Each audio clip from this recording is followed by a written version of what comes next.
Yo empecé a tocar música, digamos, pues siendo un niño, como por ahí de los 7, 8 años más o menos.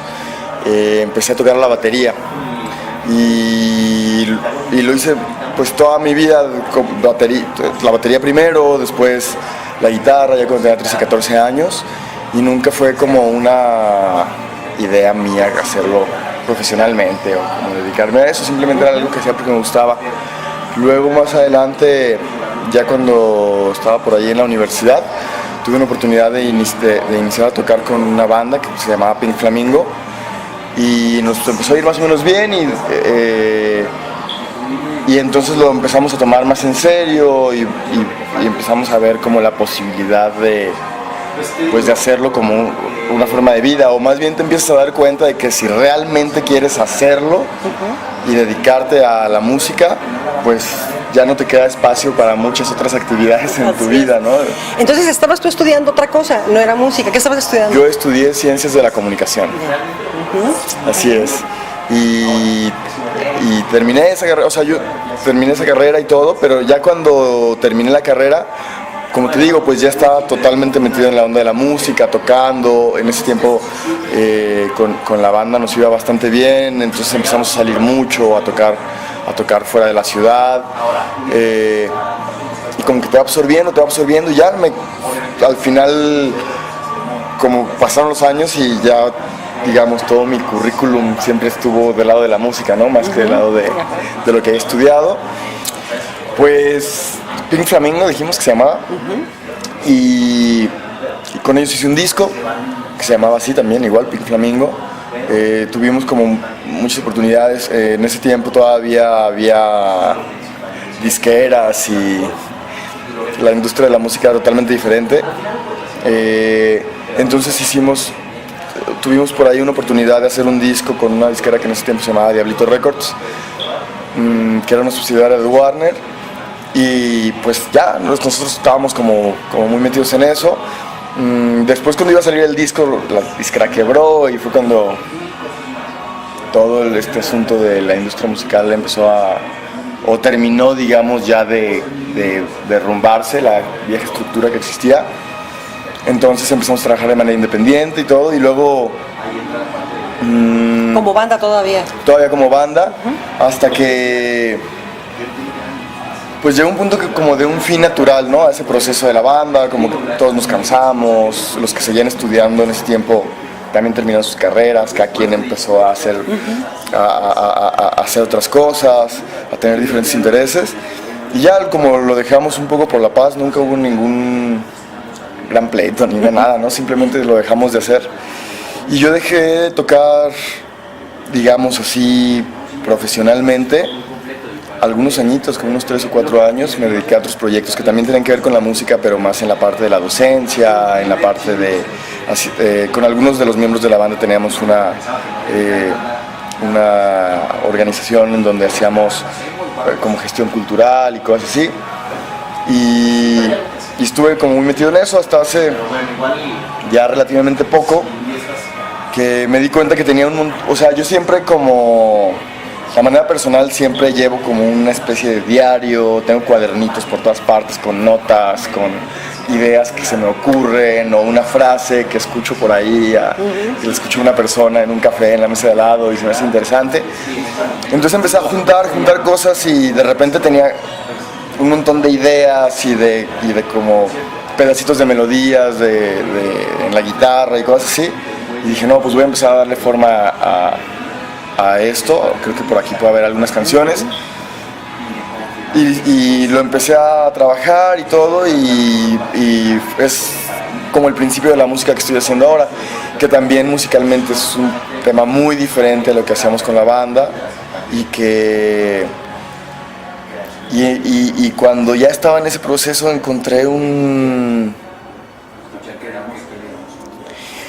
como descubrí en esta nueva música como una forma de expresar muy bien lo que yo, como la visión que tengo del mundo,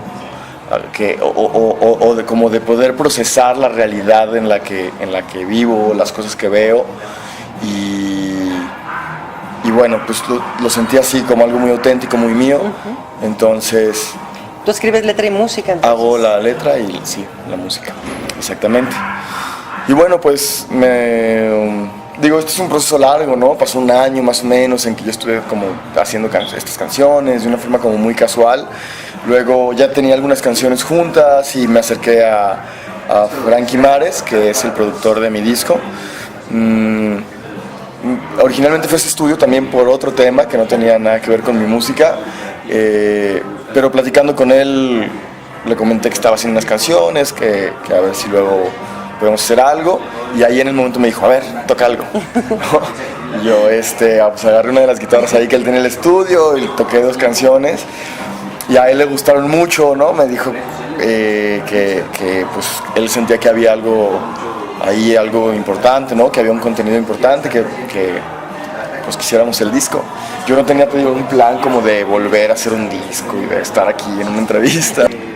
Fui como juntando estos elementos, ¿no? Primero estas ideas, que luego las fui convirtiendo en canciones, y luego ya que tenía las canciones, entonces dije, bueno, hago algo con ellas, ¿no? Fue cuando pasó esto con Frankie, dijimos, bueno, ok, las grabo, ¿no? Está bien tenerlas, como tener un registro de lo que estoy haciendo, a lo mejor algún día pasa algo con esto, o puedo, ¿no?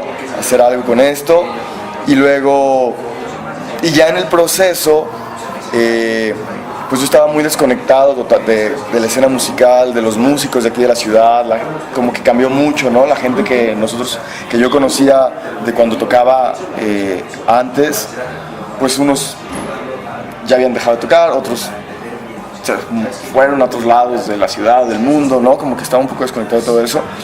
Y ahí en el estudio con Frankie tuve esta oportunidad de comenzar a reconectarme con mucha gente, ¿no? Él, pues Frankie, además de ser el productor de la banda, pues es del disco. Él pertenece a una banda que se llama Trocker, de aquí de Guadalajara, que tiene pues un gran reconocimiento a nivel musical, entre todos los músicos. Entonces ya estando ahí con él trabajando, el proceso fue muy padre porque estábamos ahí, ¿no? Empezando a grabar algo, y de repente era como de, ay, si sonaría bien una trompeta en esta canción, y era pues era tan fácil como levantar el teléfono y decir, a ver, déjame hablarle a alguien, ¿no? Y por el mismo tema de pues el reconocimiento que tiene Frank como músico aquí, para todo el mundo era como natural, ¿no? Como decir, sí, si Frank está involucrado en el proyecto, seguro. Muchos iban sin conocerme o sin haber escuchado ni siquiera mis canciones antes, pero confiaban en la visión del productor, ¿no? Entonces, pues entonces al final, pues contamos con grandes músicos en el disco, en la grabación del disco. Estuvo Samo González, también de Trocker, Chay Flores, que toca en Trocker también y en la Chilaquil Brass Band. Estuvo Oscar Gómez, del Transportador, Carlos Vilches, que toca en Neumus y en un montón de proyectos de jazz. La maestra Siria Dorantes, que hizo algunos coros ahí, que es una mezzosoprano de aquí de nuestra ciudad, con una voz increíble. Estuvo Gabriel Ruiz, que también toca el violín, y Frankie, el propio Frankie en la batería, ¿no? Entonces armamos un equipo así como de ensueño, y todo así como tú dices, ¿no? Como comentamos, de una forma como muy natural, como sin la pretensión de decir, voy a hacer la obra maestra, o como simplemente como por el gusto de hacer las cosas y por el gusto de ver que lo poquito que llevas hecho está bien hecho, y entonces involucras a más gente y va como mejorando cada vez, ¿no? Más que buscar como contar una historia muy en particular en estas canciones, la intención siempre fue como transmitir un sentimiento, ¿no? El sentimiento que a mí me genera estar vivo. Soy una persona que de alguna forma me dejo afectar mucho por la realidad que me rodea. Me afecta con las noticias que leo, ¿no? El contraste que vemos todos los días en la calle, en el país. Y cuando comencé a escribir estas canciones hace ya algo de tiempo, cuando comencé con muchas de estas ideas para estas canciones, estuve viviendo un tiempo en Baja California. Justo después de que terminamos cuando terminé con otra banda, me ofrecieron una oportunidad para ir a trabajar allá en un proyecto por unos meses y me fui. Y para la gente que no conoce por allá, pues es un ecosistema muy particular. Tienes generalmente en casi todas las ciudades en Baja California, tienes el mar de un lado y el desierto del otro lado. Y es un desierto muy crudo, muy seco, o sea, muy seco, muy... Es extremoso el clima. Muy extremo, sí. Y estando allá yo pensaba mucho en... como este cierto... La gente allí en Baja California, en toda la parte de La Paz y de Los Cabos, hay mucha gente o en ese momento había como muchos jóvenes que viajábamos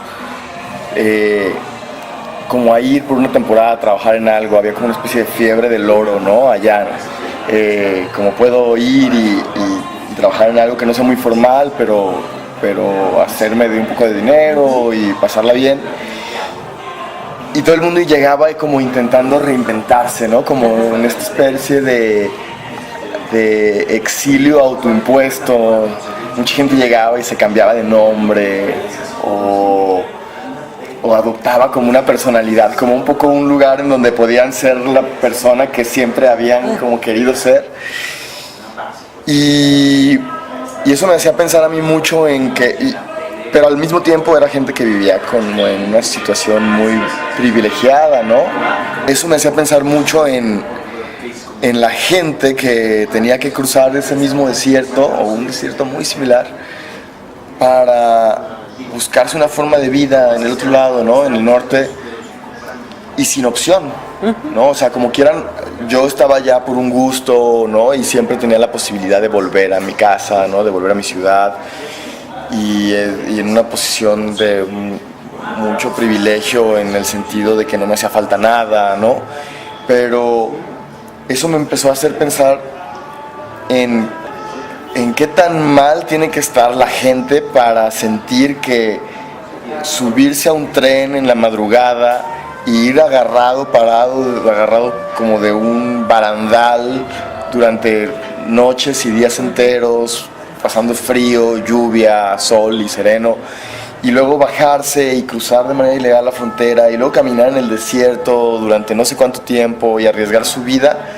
Y eso me llevó inmediatamente a pensar en que pues el que se va de alguna forma tiene la tranquilidad de saberse, ¿no? Él sabe que sus 3 hijitos que dejó, pues ahí van a seguir en el pueblo, ¿no? Con más o con menos, pero ahí van a estar. Pero él sabe dónde está y si está vivo, ¿no? Y entonces pensé como en la gente que se queda a esperarlos, como con la promesa de, en cuanto esté allá te hablo, pero muchas veces no llaman, ¿no? Y luego ya no supiste si no llamó porque no llegó, si no llamó porque llegó y te olvidó, si no llamó porque no ha llegado, pero ¿dónde está? ¿No? Entonces, esta idea como que me tuvo obsesionado por 2 años, y todo lo que escribía en estas notas que te comento, en estos cuadernos, tenían que ver con esa idea como de la pérdida de un amor en una circunstancia así, ¿no? En una circunstancia como muy extrema. Y luego eso me hace pensar también en la gente que desaparece, ya ni siquiera que tienen que irse, ¿no? Que desaparece aquí mismo en nuestro país, que gente que más o menos cercana a mí, hermanos, primos de gente que de repente dicen, pues fue a Colima a visitar a su novia y de regreso luego no supieron nada de él, encontraron su camioneta un mes después, ¿no? Mezcla bien rara porque en el final todas las canciones son muy personales y pues como mi forma de contar la historia no es literal, digamos, ¿no? Es más como procesar el sentimiento que me causa una situación muy personal mía. Al final todas las canciones explotan desde una situación personal, desde algo que sí me pasó a mí, o desde algo que un sentimiento que yo sí tengo. Pero luego no sé bien explicarlo, porque tampoco a veces yo entiendo exactamente cómo funciona. Se empiezan a llenar como de estos elementos externos, ¿no? Como de esta ficción que también es realidad, ¿no? Entonces, todas las canciones son muy personales. El disco se llama Santa Esperanza y tiene que ver con que hay este personaje. Yo ya hacia el final, cuando estábamos ya en el proceso de la grabación del disco, me di cuenta que todas las canciones tenían este personaje en común, Santa Esperanza, que es, de alguna forma, todas las canciones o estaban dirigidas hacia este personaje, o estaban cantadas por este personaje, o hablaban de este personaje, ¿no? Va a estar disponible en todas las plataformas digitales a mediados del mes de abril.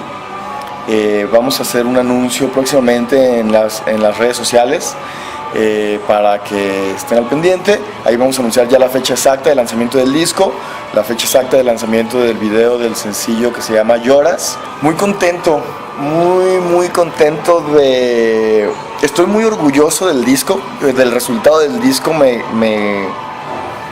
Nunca había hecho algo en mi vida que cuando al final dijera, esto es exactamente lo que tiene que ser. No porque no se pueda mejorar, no porque no tenga, o sea, tengo muchas cosas que aprender, hay muchas cosas que se pueden mejorar, pero siento que representa exactamente este momento de mi vida y de lo que pienso y de lo que siento, y entonces me da mucho orgullo, lo siento como algo muy auténtico. Entonces eso me emociona mucho porque cada vez que salgo, y ahora que estoy empezando a tocar un poco más en vivo, cada vez que toco las canciones, en serio no me puedo desprender, ¿no? Si salen como otra vez desde el mismo fondo, aquí de la boca del estómago, desde donde salieron la primera vez que las escribí, y eso lo vuelve auténtico, y eso ayuda a que la gente lo entienda y se conecte con la música también. Entonces estoy emocionado de salir y tocar las canciones en vivo, de que la gente las escuche, ¿no? Supongo que a mucha gente le van a gustar, o espero que a mucha gente le puedan gustar, y supongo que a mucha gente no le van a gustar.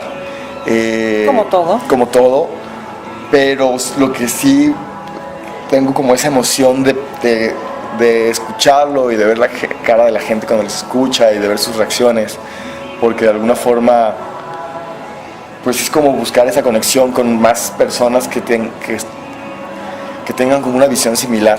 ¿Qué tal, amigos de Quiénes Somos Hoy? Yo soy Lucas O y los invito a estar pendientes del lanzamiento de mi disco Santa Esperanza a partir del mes de abril en todas las plataformas digitales, y los invito a seguirme también en las redes sociales como San Lucas O, Lucas es con CK, y me pueden encontrar en Facebook, Instagram y Twitter. Saludos.